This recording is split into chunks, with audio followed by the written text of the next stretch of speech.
আমাদের গোকুলতলায় ভিড় জমেছে, আমাদের পাড়ার বৌদি পালিয়ে গেছে, দেখতে যাব আমি তুমি। সো গাইস, ভাগনা মেলা যাওয়ার জন্য পড়াশোনা কমপ্লিট করে দিয়েছে, রেডিও হয়ে গেল, তারপর টোটোতে উঠে সোজা এক্সপো মেলা। Hey guys, this is Nikit, welcome back to my YouTube channel.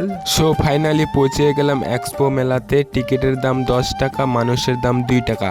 আমাদের বকুলতলায় ভিড় জমেছে, ঘুরছে নাগরদোলা, চড়তে যাব আমি তুমি। গাইস, কে কে তোমরা ইসলামপুর এক্সপো মেলা ঘুরে গেছো কমেন্ট করবে। রোজ বিকেলে আতর ঢেলে তোকে সাজাবই।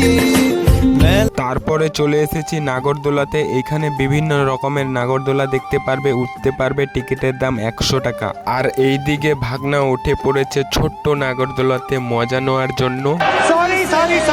মিলনা হ্যাঁ হামে। গোটা মেলা ঘোরার পর মোমো খেয়ে দিদির সাথে কথা বলতে বলতে বাড়ি। আর এই গরমের মেলার মধ্যে বেশি না থাকাই ভালো। আর এইদিকে দেখছি আই লাভ ইসলামপুর, বিখ্যাত জায়গা বলে কথা। বাড়ি আসার পর ভাগনা ডাম্পার গাড়ি চালাচ্ছে। আর ভিডিওটি কেমন লাগলো কমেন্ট করে জানাবেন। টাটা।